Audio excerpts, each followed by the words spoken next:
محترم حضرات، ہر قسم کی حمد و ثنا رب العالمین کے لیے ہے جو اکبر ہے، اس کی کبریائی میں کسی کی شرکت نہیں۔ وہ بڑے ہی وسیع و عریض عرش و کرسی کا مالک ہے۔ اس نے فرمایا وسع کرسیہ السماوات والارض، آسمان و زمین کی اس کی کرسی بے حد وسیع ہے۔ یہ زمین جس کی وسعت کے تعلق سے ہمیں معلوم ہے کہ اس کی گولائی 25,000 میل ہے، جس کے اوپر ہم رہتے ہیں، اور یہ سورج، اس کے بارے میں بتایا جاتا ہے کہ یہ ہماری زمین سے 10 لاکھ گنا بڑا ہے۔ اور یہ سورج جو نظام شمسی میں بنیادی اہمیت کا حامل ہے، ایسے کروڑوں اربوں کھربوں نظامہائے شمسیہ ایک کہکشاں میں موجود ہوتے ہیں، اور ایسی کئی کہکشائیں، کروڑوں اربوں کھربوں کہکشائیں مل کر ایک ملکی وے بناتے ہیں، جس کی وسعت کے تعلق سے ہمارے علم رکھنے والے سائنسدانوں نے کہا کہ اگر آپ روشنی کی رفتار سے سفر کر سکتے ہوں تو اس دودھیائی جو راستہ ہے، ملکی وے جسے کہتے ہیں، اس کو طے کرنے کے لیے آپ کو 1,00,000 برس لگتے ہیں۔ روشنی کی رفتار 1 سیکنڈ میں 3,00,000 کلومیٹر ہوتی ہے لگ بھگ۔ تو کسی ایسی سواری میں آپ سوار ہو جائیں جس کی رفتار 1 سیکنڈ کو 3,00,000 کلومیٹر ہو، 1,86,000 میل ہوں، تو اس پورے راستے کو، جسے ہم نے وے کا نام دیا ہے، طے کرنے کے لیے 1,00,000 برس لگتے ہیں۔ اور یہ اللہ تبارک و تعالیٰ کی کائنات کا وہ مختصر حصہ ہے۔ ایسے کھربوں ملکی ویز اس کائنات میں ہیں، ایسا بتایا جاتا ہے۔ تو اللہ کی کبریائی اور عظمت کا اندازہ ہم کو ہوتا ہے کہ خالق اس کائنات کا اور اس عرش و کرسی کا مالک کس قدر طاقتور ہوگا، کس قدر اکبر ہوگا، کس قدر بڑا ہوگا۔ پوری کائنات اس کے سامنے سجدہ ریز ہے، جھکی ہوئی ہے۔ وَلِلَّهِ يَسْجُدُ مَن فِي السَّمَاوَاتِ وَمَن فِي الْأَرْضِ، یہ پوری کائنات سجدہ کیے ہوئے ہے، نمازیں پڑھ رہی ہے، خشوع و خضوع دکھا رہی ہے، اپنی پستی اور اپنے جھکاؤ اور اپنی حقارت کا اظہار کر رہی ہے، اپنی تحقیر کا اظہار کر رہی ہے اللہ تبارک و تعالیٰ کے سامنے۔ اللہ تبارک و تعالیٰ نے انسان کو پیدا فرمایا، اس سے بھی بس یہی مطالبہ ہوا کہ اس پوری کائنات کے ساتھ تو بھی میرے سامنے جھکا رہے۔ پوری کائنات جھکی ہوئی ہے، سجدہ کر رہی ہے، رکوع کر رہی ہے، خشوع و خضوع دکھا رہی ہے، جھکاؤ دکھا رہی ہے، اپنی پستی کا اظہار کر رہی ہے۔ تو بھی بس اتنا ہی کر، اور کچھ تیرے سے اونچا مطالبہ نہیں ہے۔ اور پوری کائنات اربوں کھربوں برسوں سے اللہ تبارک و تعالیٰ کے اس مطالبے کو پوری کر رہی ہے، لیکن یہ انسان سرکش انسان، سرکش ہے، یہ سر کھینچا ہوا ہے اس کا، یہ اس حقیقت کے سامنے بہت کم آمادہ ہوتا ہے، اللہ کے اس مطالبے کو بہت کم پورا کرتا ہے، بار بار اپنی اس اطاعت اور اپنی اس انقیاد سے اپنے آپ کو ہٹا لیتا ہے، سرکشی پر آ جاتا ہے۔ اللہ تبارک و تعالیٰ نے اس کو اپنے اس مطالبے سے آگاہ کرنے کے لیے انبیاء علیہم السلام کو مبعوث فرمایا کہ تم جاؤ، انسان کو بتاؤ کہ بڑا میں ہوں، تم سب چھوٹے ہو، حقیر ہو، ذلیل ہو، تمہیں میرے سامنے جھکا رہنا چاہیے۔ یہ بتانے کے لیے انبیاء علیہم السلام تشریف لاتے ہیں۔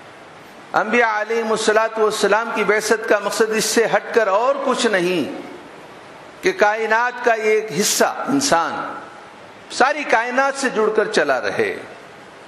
پوری کائنات رکوع میں ہے، سجدے میں ہے، اور تو قیام میں ہے، کھڑا ہوا ہے، سر اٹھا ہوا ہے۔ یہ بہت ہی غلیظ حرکت ہے جو ایک چھوٹا سا انسان کرتا ہے۔ اللہ کے نبی صلی اللہ علیہ وسلم آخری نبی کی حیثیت سے یہی پیغام دینے کے لیے آئے تھے کہ انسانوں، تمہارے لیے سرکشی بالکل نامناسب ہے. تم ایک حقیر مخلوق ہو، پوری کائنات کے ساتھ جڑ جاؤ. پوری جماعت سب باندھے اللہ کے سامنے جھکی ہوئی ہے. بڑے بڑے تم سے لاکھوں کروڑوں گنا بڑی مخلوقات اس کے سامنے، تیرے سامنے، اللہ کے سامنے جھکے ہوئے ہیں.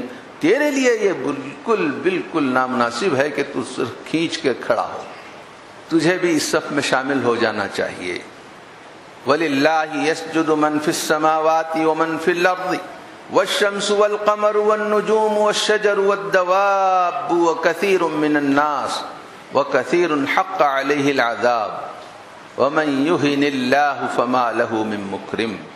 سورہ حج کی آیت ہے. فرمایا اللہ تبارک و تعالیٰ نے کائنات کا ذرہ ذرہ اس کے سامنے سجدہ کیے ہوئے ہے. وَلِلَّهِ يَسْجُدُ مَن فِي السَّمَاوَاتِ، یہ جسے ہم ملکی وے کہتے ہیں، یہ جو ستارے کہتے ہیں، جن کا حجم میں نے ابھی کہا کہ ایک چھوٹا سا ستارہ ہے ہمارا سورج، جو زمین سے 10 لاکھ گنا بڑا ہے. ایسے خربوں ستارے ہیں جو سورج سے لاکھوں گنا بڑے ہیں. 60 لاکھ گنا کوئی ستارہ ہے بڑا جو سورج سے بھی زیادہ. یہ ایک ستاروں کی بات ہے. تو اللہ تعالیٰ کا بس یہی مطالبہ ہے انسان سے کہ تو اس کائنات کا ایک حصہ بن کے رہے. جماعت کھڑی ہو گئی ہے، جماعت پوری کی پوری سجدے میں ہے، رکوع میں ہے. تیرا کھڑے ہونا تیرے لیے بالکل نامناسب ہے. تیری حقیقت اور حیثیت کیا ہے کہ تو سر اٹھاتا ہے. لا تمشی فی الارض مرحا، زمین کے اوپر اکڑ کر نہ چل. ان اللہ لا يحب كل مختال فخور، اکڑ کر چلنے والے، فخر کرنے والے، اپنے کو کچھ سمجھنے والے اللہ تبارک و تعالیٰ کو بالکل پسند نہیں ہیں. اللہ کے نبی صلی اللہ علیہ وسلم دنیا سے تشریف لے جا رہے تھے. جیسے کہ میں نے ابھی کہا، انبیاء علیہم الصلاۃ والسلام کی ذمہ داری یہ ہوتی ہے کہ اس سرکش انسان کے سر کو میرے سامنے جھکنے کے لیے کہو، میرے سامنے ڈالنے کے لیے کہو، میرے سامنے اپنے آپ کو بچھانے کے لیے کہو. یہ انبیاء علیہم الصلاۃ والسلام کا پیغام اور مشن ہوتا ہے. جب انسان سر جھکا دیتے ہیں اس کے سامنے، سر کشی سے سر بسجود ہو جاتے ہیں، تو پھر انبیاء علیہم الصلاۃ والسلام کا کام مکمل ہوتا ہے. پیارے نبی دنیا سے تشریف لے جاتے ہیں، نقاہت اور کمزوری کی حالت ہے. تشریف لے جاتے ہوئے زبان مبارک ہل رہے ہیں، ہونٹ ہل رہے ہیں، زبان مبارک سے کچھ بیان فرما رہے ہیں. کسی نے کان لگایا تو صرف 2 ہی بول تھے جو پورے دین کا، آپ کے پیغام کا نچوڑ تھے. الصلاۃ الصلاۃ وما ملکت ایمانکم، نماز اور تمہارے ماتحتوں کا خیال. تمہارے جو ماتحت ہیں، تمہارے جو کمزور ہیں، تمہارے جو ضعیف لوگ ہیں، ان کا خیال رکھنا. جو تمہارا آقا اور مالک ہے، کبیر ہے، اس کا خیال رکھنا. اس کا خیال یہ ہے کہ تم نماز پڑھو، جھکو اس کے سامنے. اور تمہارے جو ماتحت ہیں، انسان کمزور ہیں، چاہے انسان ہوں، چاہے وہ جانور ہوں، جو بھی مخلوق ہوں، ان کا خیال رکھنا. اپنے بڑے کا اور اپنے چھوٹے کا خیال رکھنا. اور پورا دین یہی کچھ ہے. آپ کی زکاتیں، آپ کے روزے، آپ کی نمازیں، یہ سب انہی دونوں چیزوں کی تشریح ہیں. الصلاۃ وما ملکت ایمانکم. نبی اکرم صلی اللہ علیہ وسلم نے دیکھا، بیمار تھے، اٹھ نہیں پاتے تھے، پردہ ہٹا کر دیکھتے ہیں کمرے سے کہ نماز کھڑی ہوئی ہے تو خوش ہو جاتے ہیں کہ میرے آنے کا مشن پورا ہو گیا. یہ انسان جو سرکش تھا اس کا سر جھک گیا ہے، میرے آنے کا کام پورا ہو گیا، میرے آنے کا مقصد پورا ہو گیا. حضرت عمر جیسا سرکش آدمی، جب یہ حضرت عمر رضی اللہ تعالیٰ عنہ نے اپنے آپ کو اللہ کے سامنے جھکایا نہیں تھا، کافی سر اٹھا ہوا تھا ان کا، لیکن جیسے ہی اللہ کے قدموں میں انہوں نے اپنے آپ کو ڈال دیا، ان کا سر کش نہ ہی رہے. اب یہ ان کا سر سجدے میں پڑ گیا تو سجدے سے بہت کم اٹھاتے تھے یہ اپنا سر. وہ واقعہ بڑا ہی چونکا دینے والا واقعہ ہے، بڑا ہی عبرت، بڑا ہی سبق دینے والا واقعہ ہے حضرت عمر رضی اللہ تعالی عنہ کا، کہ جب آپ نے اپنے آپ کو اللہ کے قدموں میں ڈال دیا، سر جھک گیا، خشوع و خضوع اس سر میں آ گیا، تو ہمیشہ نمازیں زیادہ پڑھا کرتے تھے۔ رات کو جب کھڑے ہو جاتے تو زیادہ اونچی آواز سے نماز پڑھتے، تو اللہ کے نبی صلی اللہ علیہ وسلم نے پوچھا کہ آپ ایسا کیوں کرتے ہو؟ تو حضرت عمر رضی اللہ تعالی عنہ نے فرمایا کہ میں ایسا اس لیے کرتا ہوں کہ میری اونچی آواز سے شیطان بھاگ جائے اور گھر والے جاگ جائیں، میری آواز سن کر سونے والے بیدار ہو کر وہ بھی میری طرح اللہ کے آگے اپنا سر جھکا دیں، یہ میری خواہش ہوتی ہے۔ جب آپ کا آخری وقت آ گیا، پوری تفصیل کچھ اس طرح ہے کہ اللہ کے نبی حضرت عمر رضی اللہ تعالی عنہ جب سے خلیفہ ہوئے، اکثر بلکہ ہمیشہ حج کا جب بھی موسم آتا حج کو تشریف لے جاتے۔ حج وہ عبادت ہے جس میں انسان اپنے آپ کو اللہ کے سامنے بہت زیادہ جھکا دیتا ہے۔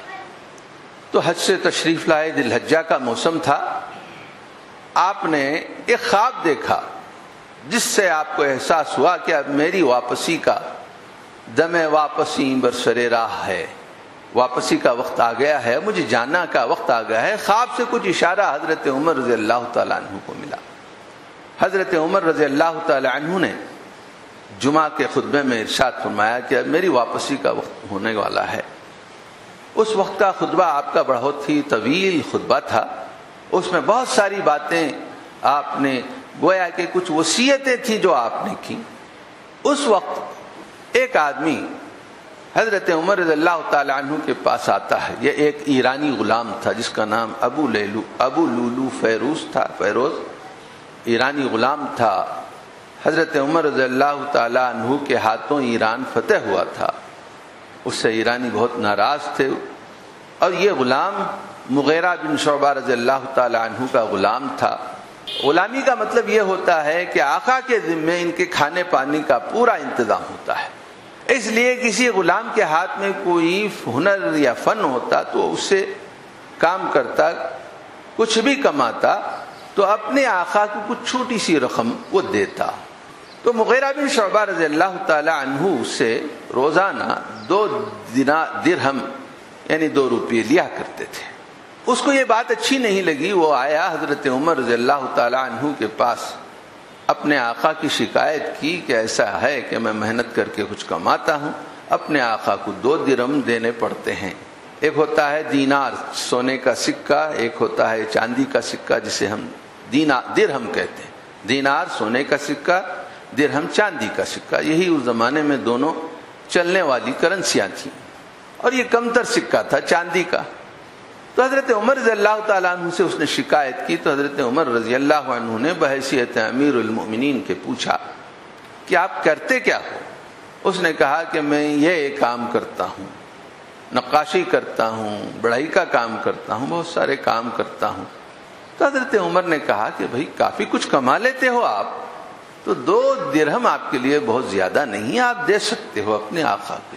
اس فیصلے سے بے حد خاک پا ہو گیا، آگ پا ہو گیا، غصے میں آ گیا وہ، اس نے دل میں انتقام لینے کی ٹھانی، اور دوسرے ہی دن اس نے یہ کیا کہ حضرت عمر رضی اللہ تعالیٰ عنہ جب فجر کی نماز پڑھانے کے لیے تشریف لائے تو اندر کہیں چھپ کے بیٹھ گیا تھا وہ، یا صف میں اوڑھ کر کچھ کھڑا ہو گیا تھا، بہرحال روپوش تھا۔ جیسے ہی حضرت عمر رضی اللہ تعالی عنہ نے نماز فجر شروع کی تو باہر نکلا اور آپ کے پیٹ میں چھرا گھونپ دیا۔ وہ 2 دھاری تھا، ساری آنتیں آپ کی کٹ گئیں اور آپ وہیں نماز میں گر گئے۔ یہ بڑا افراتفری کا وقت ہو سکتا تھا، لیکن اس سے بڑا کام نماز کا معاملہ تھا۔ کسی ایک آدمی نے بھی نماز نہیں توڑی، کسی ایک آدمی نے کوئی آواز نہیں نکالی۔ دربار خداوندی ہے، خدا کے سامنے کسی کی آواز نہیں نکلتی، اور اللہ کے سامنے کھڑے ہوئے ہیں، ادب سے بڑے بادشاہ کے سامنے کھڑے ہوئے ہیں، کسی قسم کی بے چینی اضطراب کا اظہار نہیں ہوتا۔ پورے اطمینان کے ساتھ حضرت عبد الرحمن ابن عوف پہلی صف میں ٹھہرے ہوئے ہیں، صحابی رسول، وہ آگے بڑھتے ہیں، امامت سنبھال لیتے ہیں، نماز ختم کرتے ہیں، پھر سارے معاملے کی نگرانی کی جاتی ہے۔ نماز کی اہمیت دیکھیں آپ، صلاح کیا ہوتی ہے آپ اندازہ لگائیں، صلاح کیا ہوتی ہے۔ وقت کا شہنشاہ ہے اور اس وقت پورے روئے زمین کا سب سے بڑا بادشاہ ہے امیر المومنین عمر رضی اللہ عنہ. ایران، مصر، روم، یہ ساری چیزیں فتح ہو گئی ہیں، اتنی بڑی سلطنت کا مالک ہے، لیکن اس سے بڑے بادشاہ کے سامنے ٹھہرے ہوئے تھے سب لوگ، جس کے سامنے پوری کائنات سجدہ ریز ہے. کوئی ہلچل ہوئی نہیں، کچھ نہیں ہوا. بہرحال بعد میں اس نے حضرت عمر رضی اللہ تعالی عنہ کے چھرا مارنے والے نے واپس جاتے ہوئے 13 صحابہ کے بھی اس نے زخمی کر دیا. اس میں سے سلام پھیر کر دیکھتے ہیں تو 6 صحابہ شہید ہو کر گر گئے ہیں، باقی کے سب شدید زخمی ہو گئے ہیں. اور اس پورے واقعے کی تفصیلات تاریخ کی کتابوں میں ہمیں ملتی ہیں. پیچھے والوں کو معلوم نہیں کہ کیا ہوا کیا نہیں. نماز اطمینان سے سب لوگوں نے ختم کر لی، پیچھے والوں کو علم تک نہیں. اس کا بیان ہوتا ہے، پیچھے والے بیان کرتے ہیں کہ سامنے کیا کچھ ہوا کسی کو نہیں معلوم. شہنشاہ اکبر اللہ تبارک و تعالیٰ کے دربار میں کھڑے ہوئے ہیں، وہاں سر جھکے ہوئے ہیں، اس کے سامنے ہاتھ بندھے ہوئے ہیں، وہاں کسی قسم کی بے چینی ہو نہیں سکتی. پہلی صف کے دوسری صف کے 6 صحابہ شہید ہو کے گر گئے ہیں. میرے پیارے بھائیوں، آگے کیا ہوا؟ حضرت عمر رضی اللہ تعالیٰ عنہ خلیفہ وقت شدید زخمی ہو گئے ہیں. کچھ بھی آپ کے پلایا جاتا کھلایا جاتا تو یہ پھٹی ہوئی آنتوں میں سے وہ نکل کے باہر آ جاتا. اس رات کی بات ہے، یہ صبح کی بات ہے، دن گزرا، رات کی بات ہے. آپ کے پاس ایک صحابی رسول حضرت مسور ابن مخرمہ رات گزارتے ہیں. اب وہ آدمی جس کے پیٹ پورا پھٹ گیا ہو وہ تو بہرحال درد کی شدت سے سو نہیں سکتا. ہو سکتا ہے حضرت عمر کے نیند نہ آئی ہو، لیکن یہ جو صاحب تھے ان کے آنکھ لگ گئی ہو. حضرت مسور ابن مخرمہ حضرت عمر رضی اللہ تعالیٰ عنہ نے فجر کی نماز میں ان کو جگاتے ہیں اور فرماتے ہیں نعم، ہاں اٹھو بھائی اٹھو. لا حظ فی الاسلام لمن لا صلاۃ لہ. اس انسان کا اسلام میں کوئی حصہ نہیں جس نے نماز چھوڑ دی. لمن ترک الصلاۃ، جو انسان نماز چھوڑ دے اس کا اسلام میں لا حظ فی الاسلام. لا حظ کہتے ہیں ذرا بھی حصہ نہیں. جیسے ہم بولتے ہیں لا الہ، لا کے بعد جب زبر والا اسم آتا ہے تو اس کے معنی ہوتے ہیں لا الہ، کوئی معبود نہیں سوائے اللہ کے. تو لا حظ فی الاسلام، اسلام میں اس کا کوئی حصہ نہیں جو نماز چھوڑ دے. حضرت عمر رضی اللہ تعالیٰ عنہ ان کو جگاتے ہیں، پھر نماز آپ شروع کر دیتے ہیں. حضرت عمر رضی اللہ تعالیٰ آگے کے الفاظ ہیں، رونگٹے کھڑے کرتے ہیں. آپ نماز کے لیے کھڑے ہو گئے یا بیٹھ کے نماز پڑھ رہے ہیں یا لیٹے لیٹے ہی نماز پڑھ رہے ہیں، آپ کے پیٹ میں سے خون اور پیپ اور جو کچھ بھی تھا رس رہا تھا. اسی حالت میں اللہ کے اس نیک بندے نے اللہ کے سامنے اپنی ذمہ داری ادا کی، اپنے بندے ہونے کا ثبوت آخری حد تک دیا. اللہ کی کبریائی اور عظمت کو تسلیم کرتے رہے، سلام کرتے رہے. یہ الفاظ بڑے ہی عجیب تھے کہ آپ کے زخموں سے، آپ کے پیٹ کے آنتوں سے جو کچھ بہنا تھا بہ رہا تھا، مگر آپ نے اسی حالت میں نماز پڑھی. میرے پیارے بھائیوں، ذرا جائزہ لیں ہم کہاں ہیں. کس منہ سے ہم کہیں گے کہ ہم ان کے خلف ہیں، ان سے ہمارا تعلق اور ان سے ہماری نسبت ہے. ابھی ہم راستے میں آتے آتے آپ نے بھی دیکھا ہوگا بڑی تعداد میں مسلمان سڑکوں پہ ابھی بزنس کر رہے ہیں، ابھی محو گفتگو ہیں، ابھی بات چیت میں لگے ہوئے ہیں. یہ جمعہ کی نماز ہے جس کے تعلق سے کم علم مسلمان بھی یہ سمجھتا ہے کہ یہ نماز عام نمازوں سے کچھ تو اہمیت ہے. سب لوگ نماز کے لیے جاتے ہیں، ہمیں بھی جانا چاہیے، لیکن یہ احساس بھی نہ ہو تو لا حظ فی الاسلام، اسلام میں ان کا کیا حصہ ہوگا. عزیزان گرامی، نماز کی پابندی فرمائیں. نماز کوئی ایسا عمل نہیں ہے جو بیکار کا کوئی عمل ہو، جھکنا اٹھنا، بلکہ آپ اللہ کے بندے اور حقیر غلام ہیں، پوری کائنات کا حصہ ہیں، جو کہ کائنات جھکی ہوئی ہے، اس کے سامنے سجدہ کیے ہوئے ہے، رکوع کیے ہوئے ہے.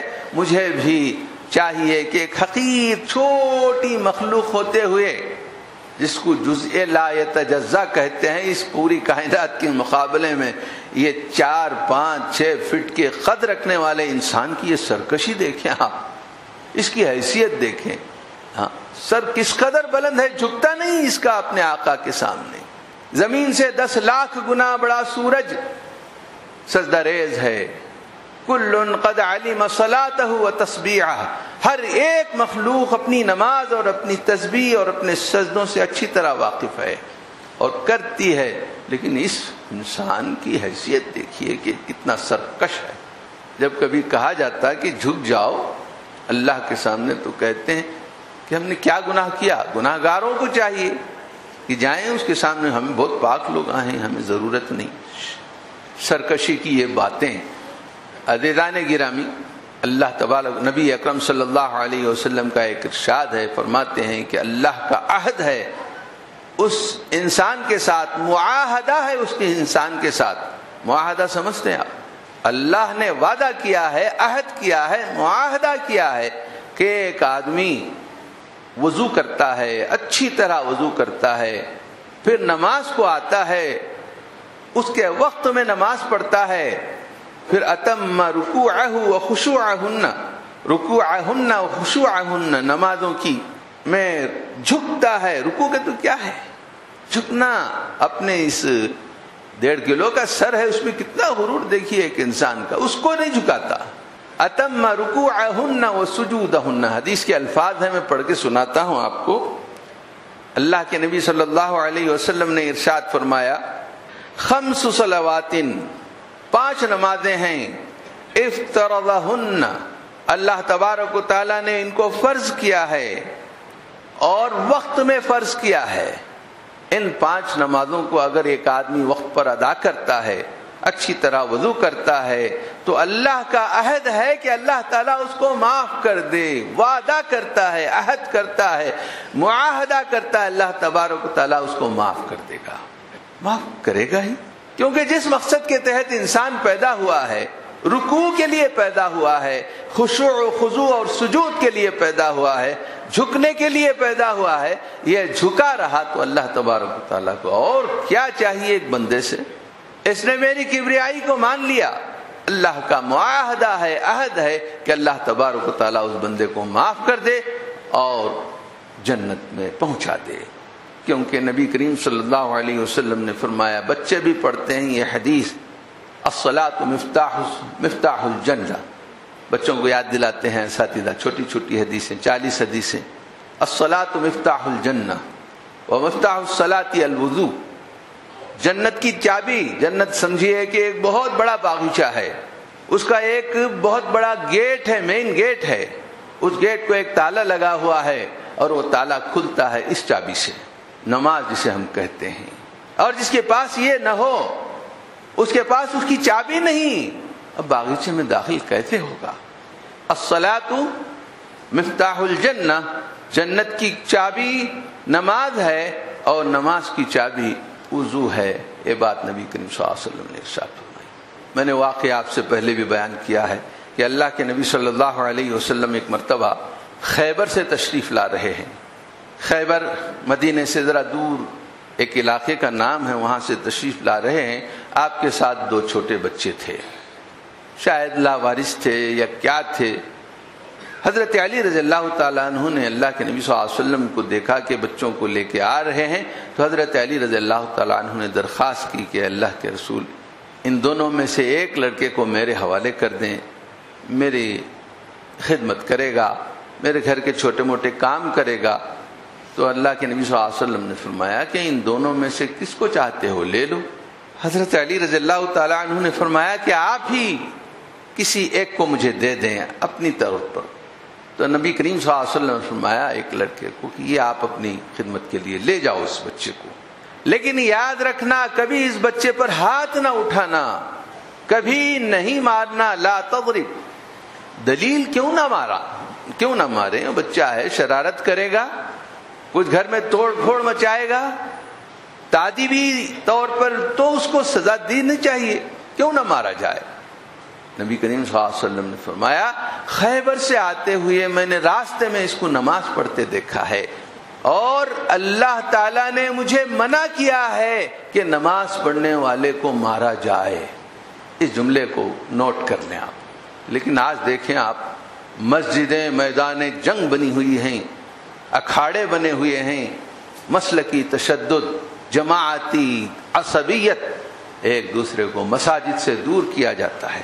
نمازیوں سے نمازی نفرت کرتے ہیں، شرابیوں سے نفرت اتنی نہیں ہوتی، بدکار لوگوں سے اتنی نفرت نہیں ہوتی جتنی کہ نمازی نمازی سے کرتا ہے، اس لیے کہ وہ ہاتھ ہلاتا نہیں، انہیں ہلاتا ہے، انہیں وہاں باندھتا ہے، انہیں یہاں باندھتا ہے۔ حدیث کے الفاظ ہیں، اللہ کے نبی صلی اللہ علیہ وسلم فرماتے ہیں کہ مجھے حکم ملا ہے، مجھے منع کیا گیا ہے کہ کسی نمازی کو کوئی مارے۔ کیوں؟ اس لیے کہ نماز اس بات کا ثبوت ہے کہ ایک انسان اللہ کی کبریائی کا قائل ہے، اللہ کے اکبر ہونے اور اپنے کو چھوٹا ہونے کو مانتا ہے، اور پھر اللہ کے بندے کو کوئی مارے، اللہ کے غلام پر کوئی ہاتھ اٹھائے۔ آپ کے گھر میں کوئی نوکر ہو، کوئی پڑوسی آپ کے نوکر کو گالی دے دے تو آپ اس کی پشتی لے کر لڑنے چلے جاتے ہیں، کہتے ہیں کہ وہ ہمارا بچہ ہے۔ تو جو آدمی اللہ کے سامنے اپنے وجود کو بچھاتا جھکاتا ہے، اب اس آدمی کو کوئی مارے، اور وہ مارے جو وہ بھی جھکنے والا ہو، نمازی نمازی کو گالی دے، نمازی نمازی کو مارے، نمازی نمازی کو کافر کہے۔ تو میرے پیارے بھائیو، نماز کی پابندی کریں، اپنی حیثیت پہچانیں، عادتاً نماز کو اختیار نہ کریں، نماز عادت پڑ رہی نہیں، آپ اپنی حیثیت پہچانیں کہ آپ اللہ کے بندے ہیں، حقیر غلام ہیں، اور اللہ کی شان مرتبت یہ ہے کہ وہ سب سے اکبر ہے، اس کے عرش، اس کی وسع کو میں نے کہا ابھی، کرسی اس کی جو ہے، وسع کرسیہ السماوات والارض، اس کی عرش و کرسی کا ایک چھوٹا حصہ ایسا ہے کہ آپ 3 لاکھ کلومیٹر کی رفتار سے 1 سیکنڈ میں سفر کرتے ہیں تو اس کے چھوٹے حصے کو 1 لاکھ سال میں آپ کو طے کرنا ہوتا ہے۔ اتنی طویل و عریض اللہ تبارک و تعالیٰ کی عرش و کرسی ہے۔ اب آپ اندازہ لگائیں کہ کیا کچھ طاقتور ہستی ہے، کس نے اکبر کبریائی والی ہستی ہے اللہ تبارک و تعالیٰ کی، اور یہ 5 فٹ کا انسان کہے کہ میں بھی کچھ ہوں، کس قدر مذاق کی بات ہے۔ کم سے کم نماز کی پابندی کریں، دین کے بہت سارے مطالبات ہیں، نماز کی پابندی کریں، نماز کی پابندی کریں۔ اللہ کے نبی نے یہی فرمایا دنیا سے جاتے ہوئے صلی اللہ علیہ وسلم، الصلاۃ الصلاۃ، یہ نہ چھوڑنا اور اپنے کمزوروں کا خیال رکھنا، یہ 2 باتیں اللہ کے نبی صلی اللہ علیہ وسلم نے ارشاد کی۔ اللہ سے دعا ہے کہ اللہ تبارک و تعالی جو کچھ کہا گیا، سنا گیا، اس پر عمل پر نہ ہونے کی توفیق عطا فرمائے۔ وآخر دعوانا الحمد للہ رب العالمین۔